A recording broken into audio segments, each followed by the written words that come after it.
우리 방송사 사장 장로님이 이렇게 친절하게 오늘 강의 내용을 이렇게 해서 아마 나누어 드리신 것 같습니다. 제가 칠판을 그동안 사용해 와서 칠판 스타일인데 지금 이게 처음이거든요.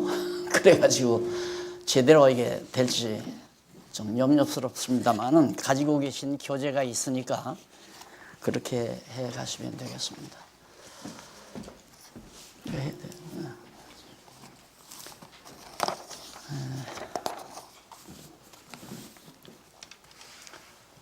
우선 말씀을 좀 드리자면 성경이라고 하는 것이 세계적으로 유일무이한 그런 하나님의 말씀이라는 것은 보편적으로 다 알고 있습니다. 그러나 근래 와서 엄청난 도전을 지금 받고 있기 때문에 이 시대에 정말 우리가 성경을 하나님의 말씀으로 지켜나간다고 하는 것은 하나님의 자녀로서 마땅히 해야 될 일이 아닌가 이렇게 생각을 하면서 오늘 강의에 임하도록 하겠습니다. 우선 거기 처음에 딱 떠들면요, 의미 분석에 의한 성경신학이라는 말이 나옵니다. 보통 이제 신학에서 성경신학하면 비브리칼 데올로지라고 합니다. 다시 말해서 성경적 기독교라는 말이죠. 그런데 비브리칼 데올로지가 아니라 더 바이블 데올로지, 그냥 성경 자체가 우리에게 확증해주고 있는 하나님에 관한 진리라는 얘기죠. 성경 자체 속에 하나님에 대한 진리가 붙박여 있다. 비브리칼 데올로지라고 하는 것은 그냥 성경 안에 나오는 노아 홍수 사건이라든가 또 뿐만 아니라 이스라엘 민족 역사라든가 또 이런 등등의 파편적인 내용들, 성경에 나타나는 파편적인 내용들을 설명해가는, 그걸 연구해가는 학문을 성경적 신학이다. 즉 비브리칼 데올로지라는 말을 활용을 합니다. 그러나 그것은 서구학자들의 특성이죠. 서구학자들의 연구 방법은 분석이 있습니다. 이렇게 딱딱 나누어서 이렇게 분할해서 쪼개가지고 연구하는 작업인데, 그것은 도리어 그 진리를 갖다가 그 진의를, 진정한 의미를 훼손시키는 엄청난 결과를 가져오게 되죠. 그래서 당연히 성경이 하나님의 말씀이라면 성경을 통째로 우리가 볼 수 있는 시각이 열려야 되는데, 그러지 않고는 이제 성경이 말하고자 하는 근본 의도를 찾는다는 게 참 어렵습니다. 그래서 성경은 하나님이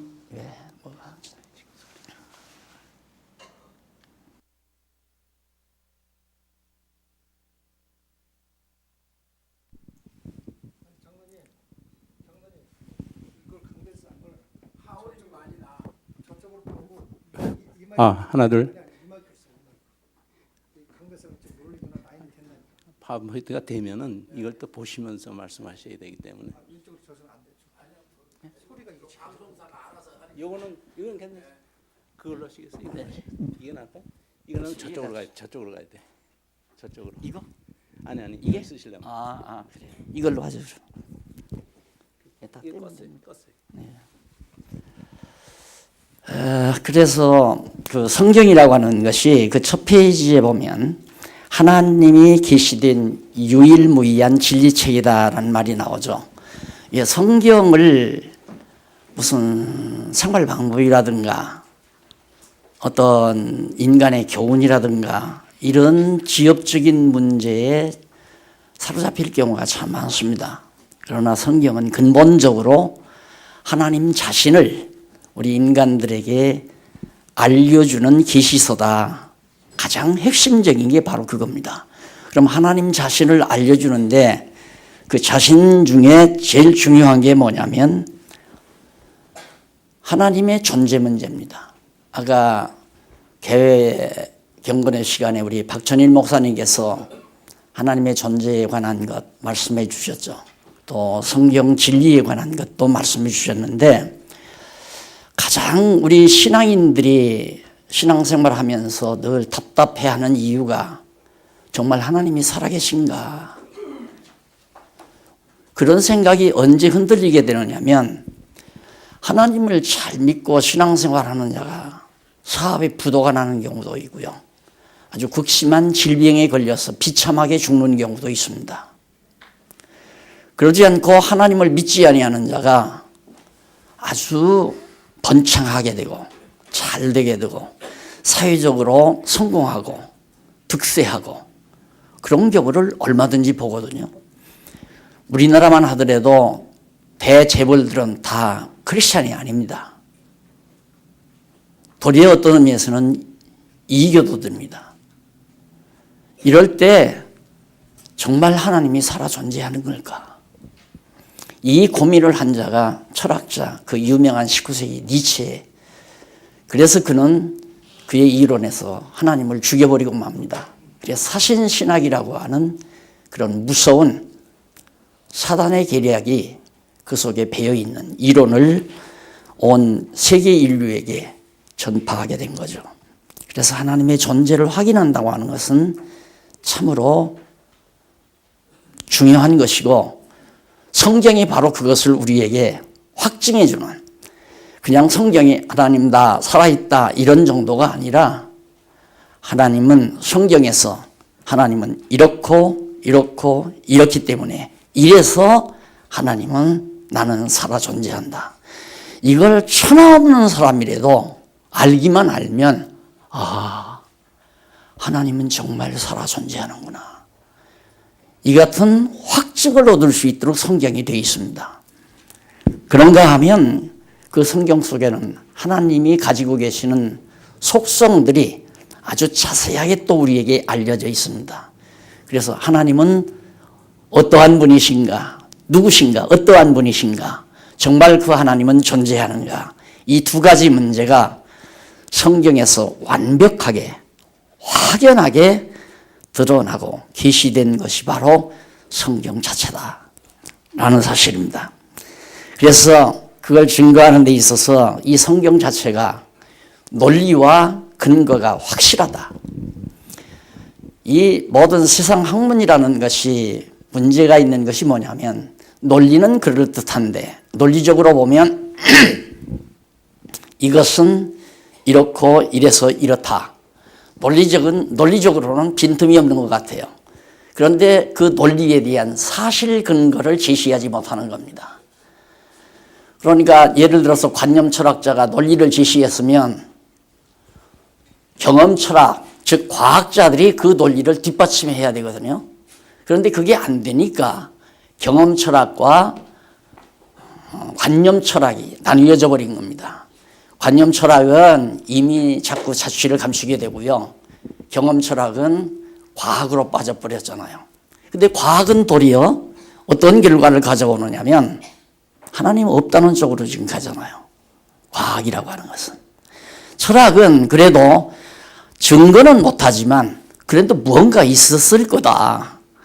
이 세계에 대한 어떤 제1원인이 존재했을 거다. 그거 다 철학은 대부분 가정으로부터 신의 존재로부터 가정, 거짓으로라도 신은 존재할 거라는 가정 앞에서 논리를 전개해 왔거든요. 그런데 그게 증거가 안 되니까 확증이 안 떨어지니까 하나님이 정말 살아계시다고 하는 확증이 안 떨어지니까 결국에는 과학으로 나가 떨어져 버리고 만 겁니다. 그래서 과학 일변도의 사회가 돼버렸는데 과학은 철저히 하나님을 부정하는 오늘의 현실 속에 우리가 살고 있습니다. 이런 의미에서 오늘 우리가 성경을 한번 짤막한 시간이지만 대충 검토할 수 있다는 것은 매우 의미가 있다고 생각합니다. 그래서 성경의 내용과 의미를 하나님의 말씀으로 알기 위해서는 성경 전체 창세기로부터 요한계시록까지 아까 박 목사님, 박천일 목사님 통일성 얘기하잖아요. 성경의 통일성. 아주 일맥상통한 전체 논리적 통일성 안에서 그 안에서 바로 하나의 의미를 하나의 주제가 딱 나오거든요. 원래 어떤 글이라도 논리가 정확한 글은 수만 페이지의 책이라 할지라도 단마디 주제로 딱 떨어져야 됩니다. 그래야 그것이 살아있는 학문이죠.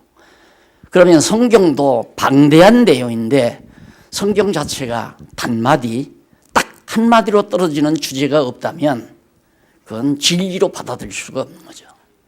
그래서 진리가 진리되는 요건은 논리적인 통일성과 논리적인 일관성, 앞뒤, 말하는 게 앞뒤가 다르면 안 되죠.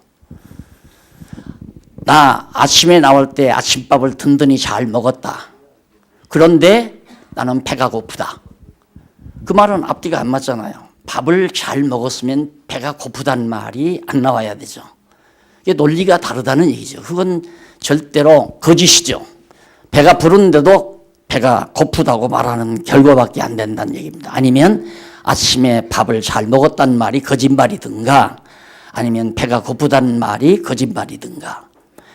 그래서 반드시 진리는 논리적인 통일성이 이루어져야 되고 논리적인 일관된 통일성이 있다면 단마디 주제가 가능해야 된다. 성경은 바로 그렇게 되어 있습니다. 단마디 주제입니다. 그 단마디 주제는 우리가 넘어가서 보시면 요한복음 5장 39절 내용이 나옵니다. 너희가 성경에서 영생을 얻는 줄 생각하고 성경을 상고하거니와 성경이 내게 대하여 증거하는 것이로다. 예수님께서 가지고 계시는 구약 성경관입니다. 예수님 당시에는 구약 성경밖에 없거든요. 그러니까 예수님은 과연 성경을 어떻게 알고 계셨는가? 창세기로부터 말라기서까지 39권에 달하는 구약 성경 전체가 그 내용 주제가 뭐냐? 내게 대하여. 예수 그리스도가 성경의 주제다 그 말입니다. 그러니까 예수가 그리스도라는 사실을 증거해 주는 내용이 구약 성경이다. 그렇게 예수님께서 말씀하셨습니다. 이건 절대적이죠. 제가 이제 성경에 눈을 뜨게 된 이유가 바로 예수님께서 성경을 어떻게 보았는가 거기에서 힌트를 얻게 되집니다. 바로 이 말씀이죠. 아하, 성경은 예수님에 대해서 증거한 거구나. 특히 구약이. 그러면 구약 성경에서 특히 이제 그 밑에 보면 주제가 하나님은 여호와이시다라는 게 주제인데 부제는 예수는 그리스도이시다 그 말입니다. 이게 그러면 예수가 그리스도라는 이 말이 구약 성경의 주제는 아니지 않느냐. 그런데 이 두 가지 주제와 부제가 잘 조합이 되지게 됩니다. 그건 뭐냐면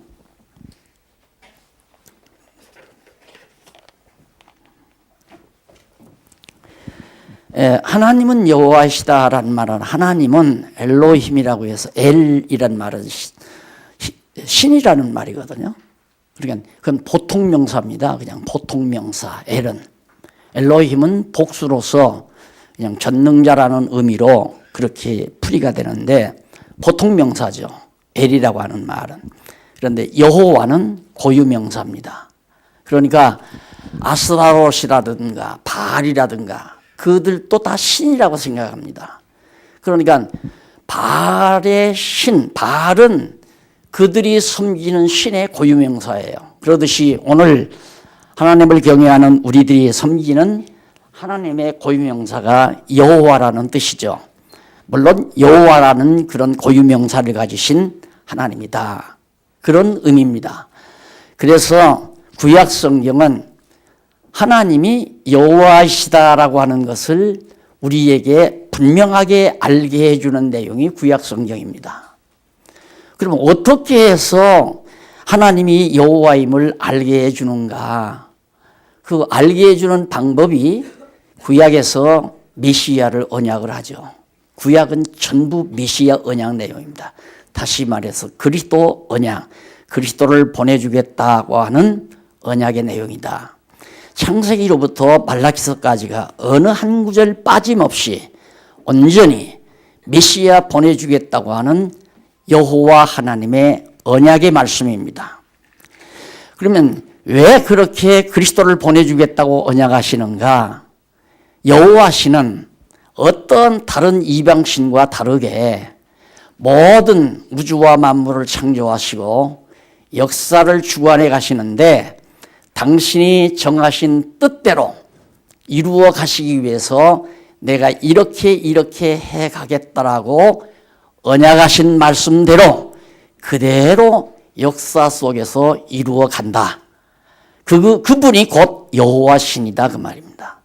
그러니까 다른 이방신과 완전히 구분된 것들은 바울이 말하는 대로 아덴 사람들이 섬기는 모든 이방신들은 인간에게 뭔가 섬김을 받으려고 합니다. 인간에게 전부 섬김을 받으려고 하는데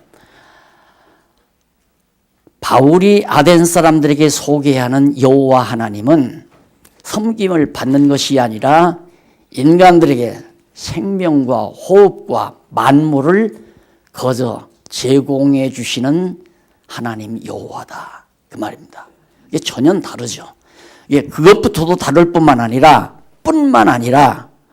여호와시는 먼 우주와 만물을 창조했을 뿐만 아니라 그 창조된 우주와 만물을 운행하셔서 그 안에서 이루어지는 모든 역사 섭리도 하나님께서 계획하신 대로 작정하시는 대로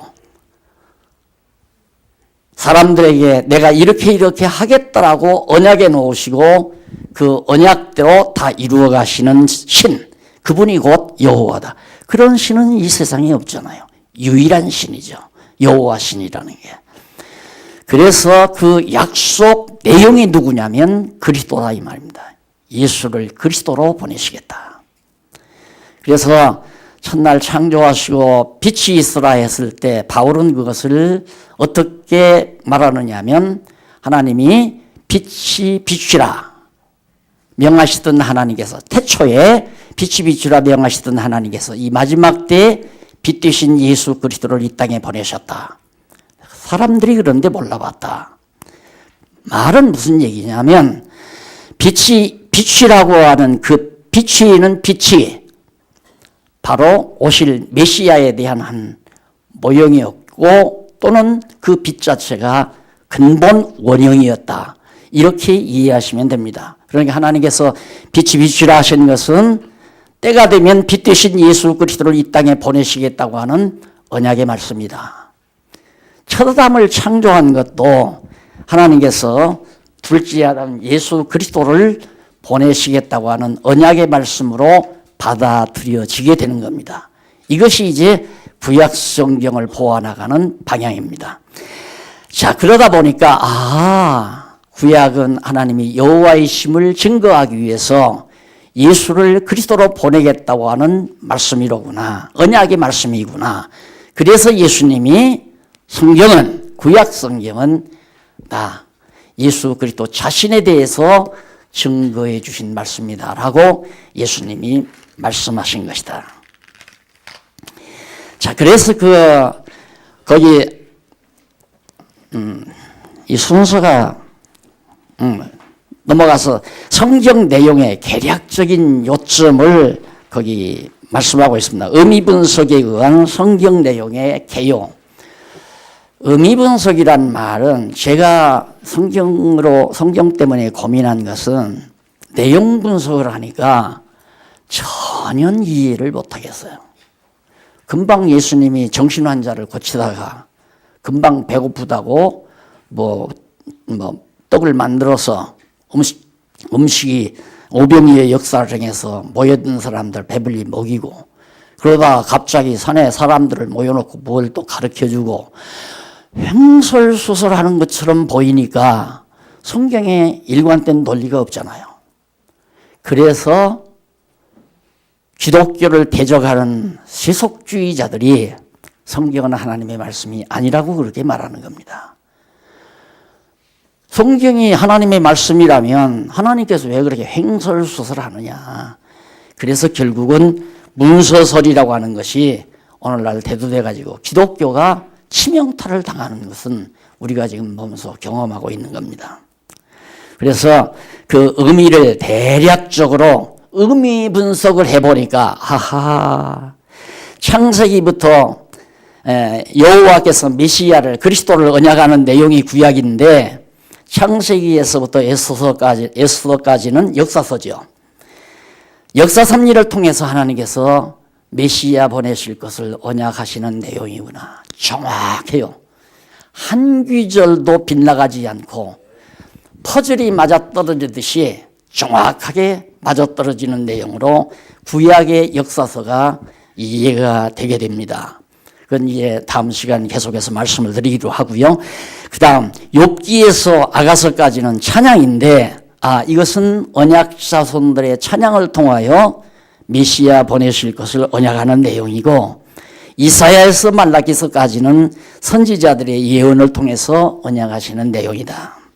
그럼 신약은 뭐냐? 그 언약대로 그리스도가 오셨다는 내용입니다. 그리스도가 성취됐다.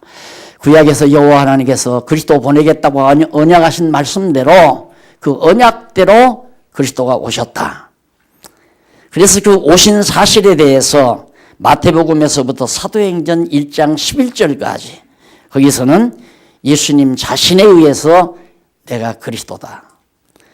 구약에서 여호와 하나님께서 보내심하고 언약하신 바로 그 그리스도가 나다 라고 예수님 자신이 스스로 증거하는 내용이 바로 사도행전 1장 11절 하늘로 승천하기 직전까지 증거해 주십니다.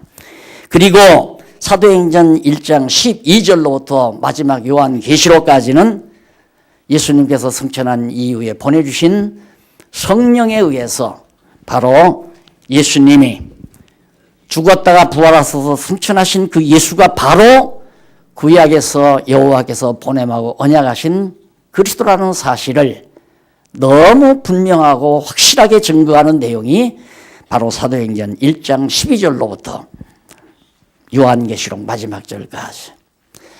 이게 어떻게 그럴 수가 있을까? 지금 이거 개략적으로 말씀드리기 때문에 아마 지금은 납득하기가 좀 힘드시리라고 생각합니다. 그 내용을 이제 계속해서 오늘 4시까지 최소한 빠른 속도로 전해드리려고 생각을 합니다. 자, 교회사의 시대적 논쟁점을 잠시 살펴볼 필요가 있습니다. 왜냐하면 오늘 우리가 지금 처하고 있는 20세기, 21세기 오늘의 현실 파악하기 위해서 예수님 오셨다 가신 이후 한 5세기경까지는 기독론에 대한 분쟁 시대였습니다. 예수가 신이냐 인간이냐. 10세기까지는 교회론에 대한 분쟁 시대였습니다. 로마 교회 우산 아래 있어야 교회라고 거짓말로 교회론이 정리가 된 거죠. 로만 캐토릭 우산 아래에 있는 것만이 교회다. 그래서 교회론이 결국 빗나가는 그런 시대가 대략 10세기로 그렇게 잡아봤습니다. 그 다음 15세기까지는 구원은 우리 인간의 공로에 의해서 선한 공로에 의해서 구원을 얻는다. 여기에 개혁자들이 아니다. 믿음으로 말미암아 구원 얻는다 하고 구원론에 대한 투쟁이 종교개혁과 함께 이루어지게 된 거죠. 그 다음에 이제 종교개혁을 하면서 거기 보면 빨간 점선으로 들어있는 데 있죠. 그게 개혁의 3월입니다. 지금까지 종교개혁 이전까지는 바로 로만 캐토릭이 교황이 최고의 권위다. 가장 최고의 권위 있는 교황에 의해서 모든 것들이 이론들이 정리가 된다. 그런 의미도 되는 거죠. 교회에서 가장 권위 있는 게 교황이다. 그리고 사제주의. 신부들이 제사를 드려서 하나님 앞에 제사 드리는 그런 행태를 그런 의식을 만들어 가지고 사제주의를 주장하고 그 다음에 공로주의 선한 공로로 우리가 구원 얻는다고 주장하는 세 가지 원리를 반박하는 내용이 뭐냐면 아니다. 교황이 무슨 권위가 있느냐. 성경이 최고의 권위다. 이게 종교개혁의 가장 중요한 핵심입니다. 이렇게 중요한 성경이 종교개혁 당시만 해도 이렇게 한 권으로, 딱 성경이 한 권으로 이렇게 만들어지지 않았단 말입니다. 창세기는 동쪽에 있는 수도원에, 출애굽기는 저 서쪽에 있는 수도원에 여기저기 다 흩어져 있었잖아요. 그러니 성경을 안다는 것은 불가능한 거죠. 성경이 어떠한 것인가를 알 수도 없는 거죠. 그러니까 자연히 교황이 권위를 가지고 교회를 만들어가는 우스운 시대를 15세기까지 진행해 온 겁니다. 그러다가 로마서 1장 17절 한 절을 루터가 보고 거기에서 힘을 얻어서 종교개혁이 시작된 거 아닙니까? 한 귀절을 가지고. 그게 바로 성경이 최고의 권위다. 그리고 제사장이 무슨 제사장이냐? 만인이 다 제사장이다.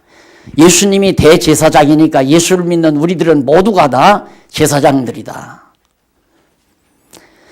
그리고 뿐만 아니라 믿음으로 말미암아 구원하지 공로로 구원하는 게 아니다. 이런 세 가지 원칙으로 구교를 반박하고 종교개혁이 단행된 겁니다.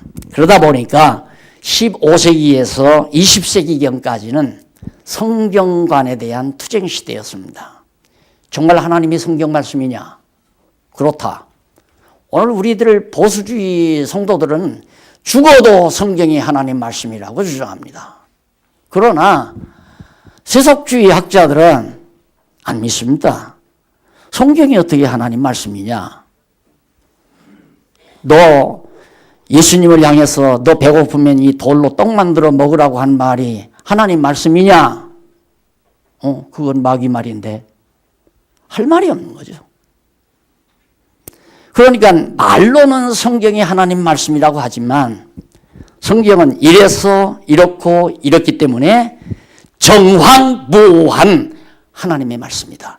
이 말을 누구도 못한단 말입니다. 그 말을 못하다 보니까 결국 문서설자들이 득세를 하게 된 겁니다. 오늘 한국은 그래도 아직 보수주의가 좀 남아있어요. 그러나 전 세계는 개혁교회 다 문 닫아 걸고 있습니다. 왜? 성경이 하나님 말씀이라고 믿는 사람이 없습니다. 그건 고대 문서들을 이것저것 다 수집에다가 편집해 놓은 문서다, 문서. 잡지 같은 문서와 같은 것들이다. 그 중에 더러더러 하나님의 말씀이 있을 수 있지. 뭐 내 이웃을 내 몸과 같이 사랑하라든가 이런 건 하나님의 말씀이다. 이런 식으로 성경을 격화시켜버리고 말았어요. 자, 그래서 20세기 성경관에서 완전히 우리 보수주의는 패배를 당하고 만 겁니다. 근거를 못 대요. 성경이 하나님의 말씀이라는 확실한 증거를 대야 되는데 외람되게 그 증거를 오늘 우리가 공유하고 싶은 겁니다. 천하 없는 사람도 이 확증 앞에 성경이 하나님의 말씀이 아닐 수가 없구나. 믿을 수밖에 없게끔 성경이 돼 있다 이 말이죠. 그것을 여러분과 함께 공유하고 같이 가지고 싶은 그 심정으로 오늘 이 자리를 마련하게 된 겁니다. 또 하나, 성경이 하나님 말씀이 아니라고 보니까 신이 있다는 증거를 아무도 댈 수가 없어요.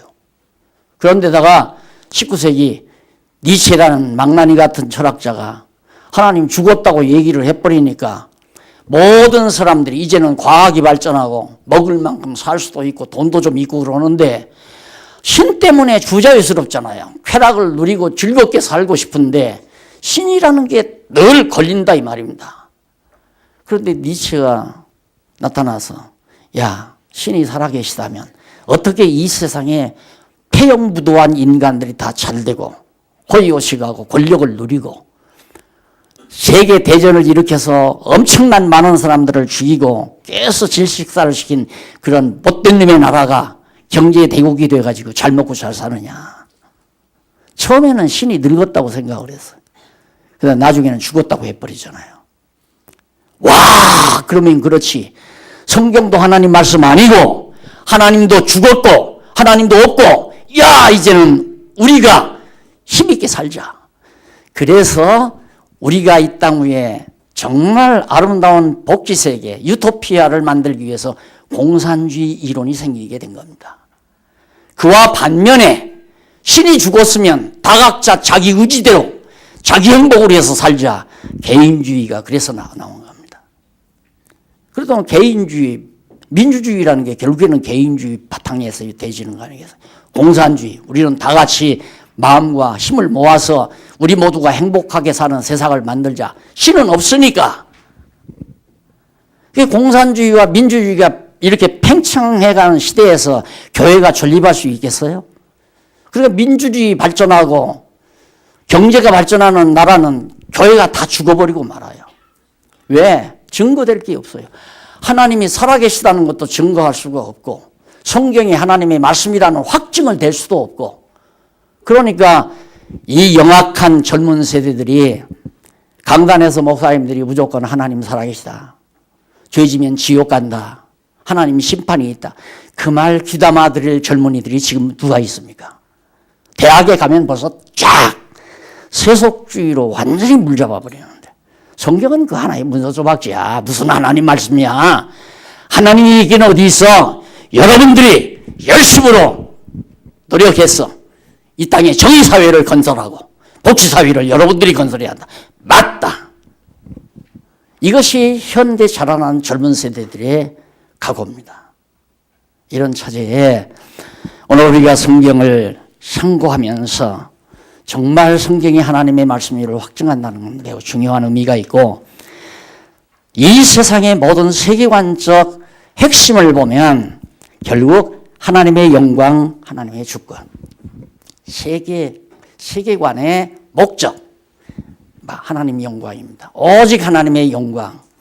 그 다음 방법, 하나님의 주권에 의해서 어떤 영웅에 의해서 되는 것도 아니고 어떤 잘난 권력자에 의해서 되는 것도 아니고 오직 하나님의 주권 능력에 의해서 하나님의 영광이 드러나는 이것이 오늘날 우리가 살고 있는 세계의 모습이라는 것을 말씀을 드리는 겁니다.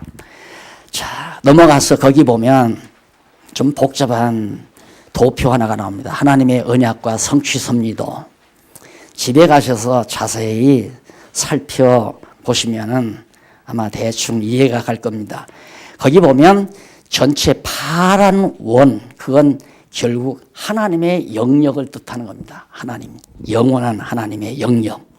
그 영역 안에서 이 땅 위에 예수님이 그 중간에 쫙 그어진 선은 하나님이 창조로 시작해서 마지막 심판으로 끝내는 하나님의 이 지상 역사 섭리에 대한 하나의 길을 그렇게 그려놓고 처음에 아담 창조하죠. 에덴을 실현했지만은 그것은 사단에 의해서 파괴돼 버리고 그런데 둘째 아담 예수 그리스도가 마지막 날에 그 에덴과 같은 무죄 시대를 천년왕국으로 회복한다는 의미입니다. 그리고 구약에서는 구약 안에 조그마한 그 육적 언약과 성취 내용이 나오죠. 아브라함, 이삭, 야곱 10조에게 언약을 하시고 언약대로 선민국가를 이루어 주심으로 그 언약이 이루어지는 이 세상에서의 육적인 언약이 이루어진 것에 대해서 밝혀집니다. 이 언약이 이루어지는 내용이 바로 둘째 아담 예수 그리스도를 보내어서 반드시 첫 아담과 맺으신 언약을 이루시겠다는 확증으로 떨어지는 거죠.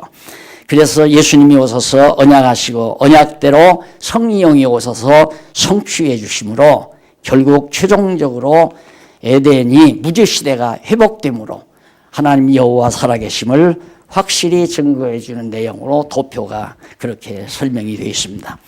여기서 한 가지 이제 공부하기 전에 우리의 사고 구도를 정리해야 할 것이 있는데 그게 뭐냐면 선과 악의 개념, 그리고 의와 죄의 개념, 그리고 선행과 범죄와의 관계도가 그 그림으로 도표로 간단하게 설명이 되어 있습니다.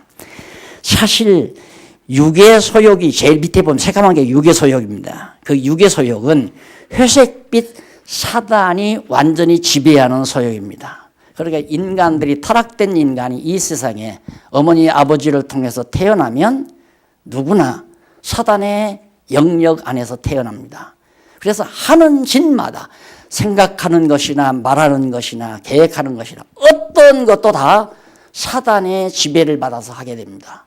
그러니까 믿지 아니한 자들, 중생하지 못한 자들의 행동은 하나에서 10까지 밥 먹는 것도 죄고 생각하는 것도 죄고 다 사단의 종로로 타는 삶이 된다. 그것이 새까만 육의 소욕으로 타락, 이쪽에 화살표에서 설명했죠. 타락인 불순종을 인하여 정죄를 받아 사단의 노예로 살아가는 인간의 모습입니다. 이 지상국에서. 이게 대중이죠. 사단의 노예로 살아가는 것이 인간 세계의 대중들입니다. 대부분. 예수 믿지 않고 거듭나지 못한 사람은 다 사단의 노예로 사는, 종으로 사는 거니까. 그런데 그 다음에 보면 중생인이 나옵니다. 중생인은 영의 소욕과 육의 소욕이 생기잖아요. 중생하니까. 죽었던 영이 살아나니까 영도 살아있고 아직 육신의 장막을 벗어나지 못했으니까 육체의 소욕도 있고, 그래서 두 소욕이, 영의 소욕과 육의 소욕이 늘 내 마음에 갈등을 하죠. 그래서 바울도 오라 나는 곤고한 사람이로다. 선을 행하고자 하는 마음은 있으나 내가 죄에게 끌려간다. 바울이 그러잖아요. 이게 바로 오늘 우리들의 모습입니다. 영의 소욕과 육의 소욕. 육의 소욕은 사단의 종로로 하죠. 그러니까 오늘 우리들도 아까 박 목사님 말씀대로 하나님의 말씀을 조금만 멀리하게 되면 어느 순간 벌써 내 생각이 육신의 소욕으로 빠져들어가요. 그래서 범죄하게 되고 사단의 종로로 타게 되고, 예수 믿는 목사도 마찬가지고 장로도 마찬가지고 권사도 마찬가지입니다. 상관없습니다. 우리가 이 땅에 육신을 쓰고 있기 때문에. 자, 그러나 마지막 영화인, 우리가 죽었다가 육신의 장막을 벗어버리고 신령한 몸으로 갈아입는 부활의 몸이 되면 영의 소욕으로 완전히, 그건 영화로운 사람이죠. 천국에서 살 수 있는 영화로운 인간. 그래서 중생한 성도가 육체의 장막을 벗고 신령한 몸으로 부활한 자의 모습이, 그건 완전히 하나님의 영역 안에만 속해 있습니다. 오늘 우리는 영은 하나님의 영역 안에 속해 있고 육체의 소욕은 사단의 영역 안에 속해 있어요.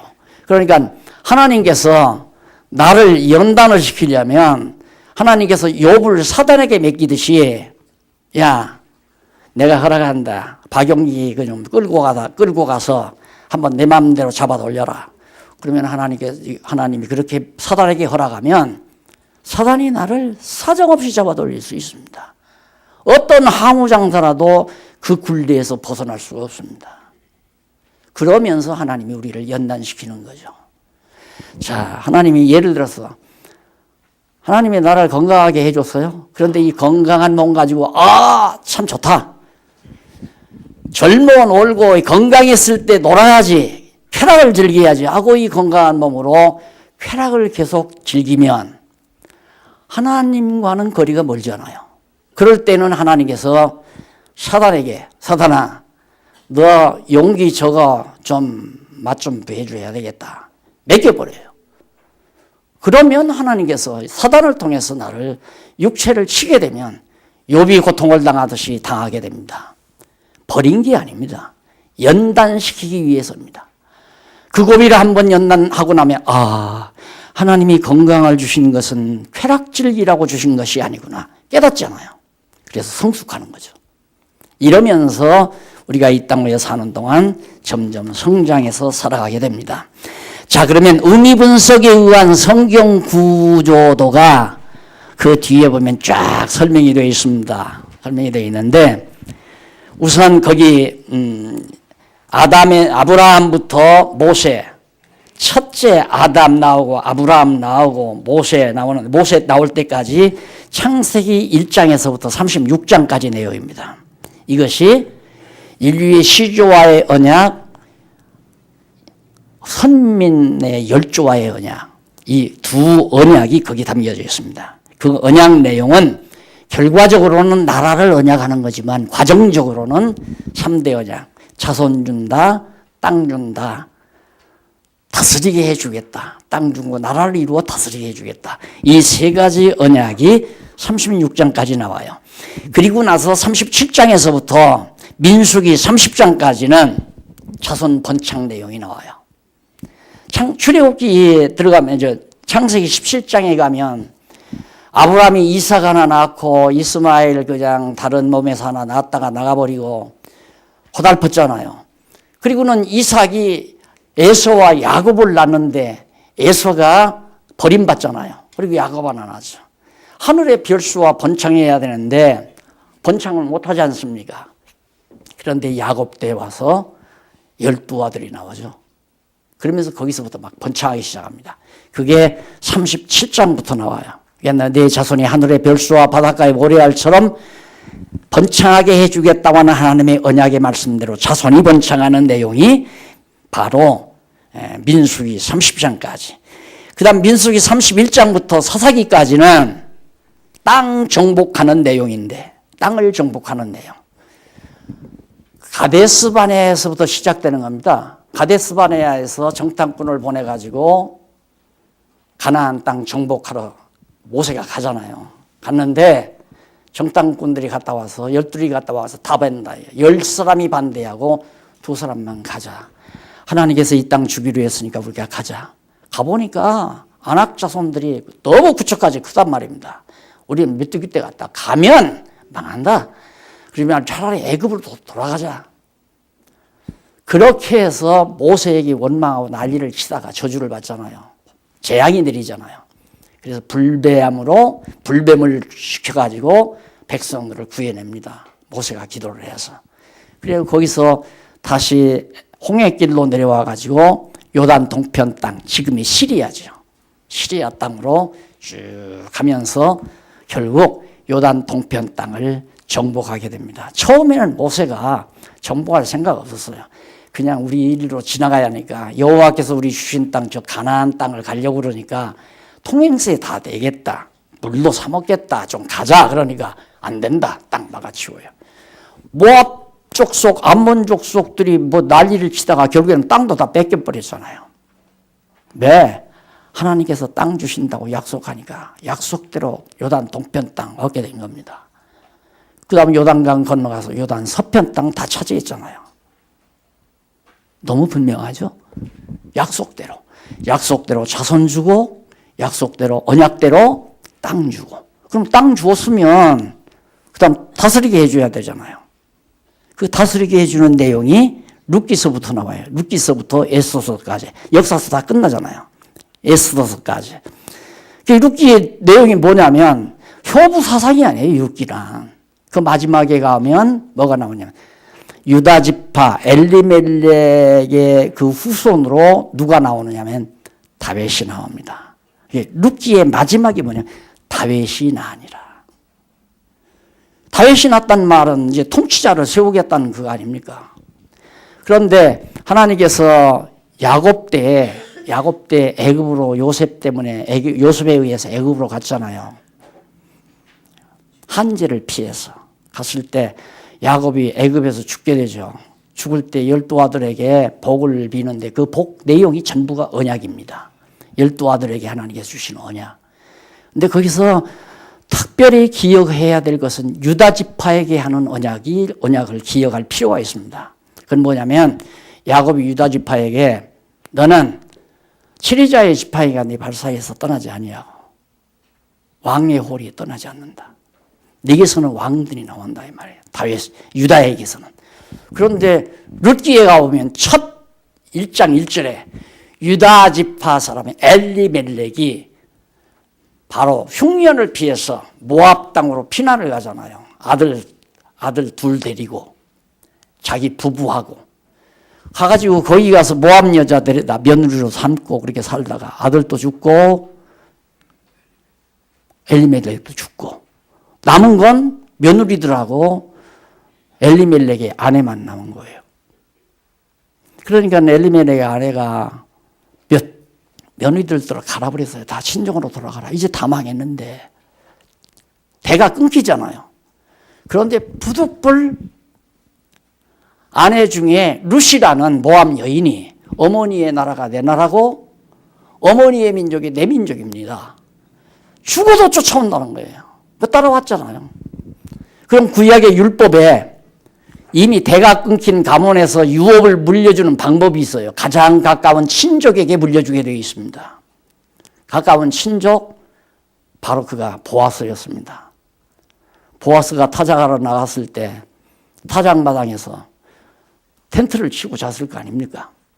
이부자리를 떠들고 들어가라고 시어머니가 며느리한테, 홀로 든 며느리한테 그거 시킬 일입니까? 그러니까 그대로 가서 한 거예요. 그래가지고 보아스가 루덱에서 누구를 낳고? 루덱에서? 네. 아무나 하네요. 오벳을 낳고, 오벳이 이새를 낳고, 이새가 다윗을 낳으니라. 너무 정확하잖아요. 왜? 자손 주고 땅 주었으니까 이제는 나라 세워서 다스릴 자 줘야 될 거 아니에요. 또 야곱을 통해서 7위자의 지파인가 떠나지 않는다고 유다 지파에서 한다고 했으니까 유다 지파에서 7위자가 나와야죠. 그런데 사무엘상에 가면 건방지게 베냐민 지파 사울이 왕이 됩니다. 뭐에 의해서? 민주주의에 의해서. 백성들의 열화와 같은 지원에 의해서 사울이 왕이 돼요. 그런 블레셋에 패배하고 맙니다. 다윗은 아직 어립니다. 돌멩이 하나 가지고 가서 블레셋을 물리쳐버리고 맙니다. 급기야는 언약대로 다윗이 이스라엘의 초대 왕으로 군림하게 됩니다. 그리고 솔로몬이 왕이 되죠. 그리고 솔로몬의 아들 르호보암이 왕이 됩니다. 그래서 다윗과 솔로몬 시대, 이것이 통일왕국 시대라고 그러잖아요. 그래서 왕통이 이어지는 내용이 역대기 상하에 나오고 열왕기 상하에는 나라가 북쪽으로 갈라지죠. 솔로몬 마지막 말년에 나라가 북으로 갈라져요. 둘로. 북이스라엘과 남쪽 유다로.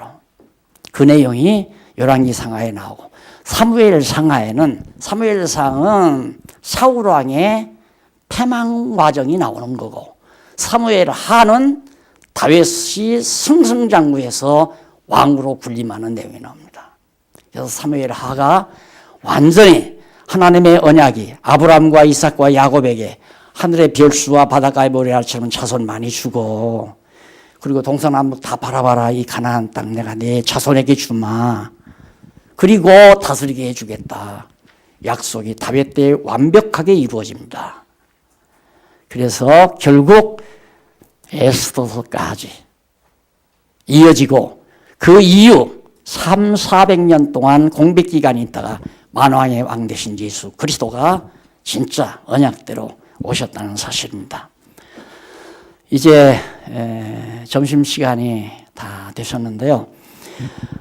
제가 지금 말한 내용은 큰 어떤 철골도 다 말씀을 못 드립니다.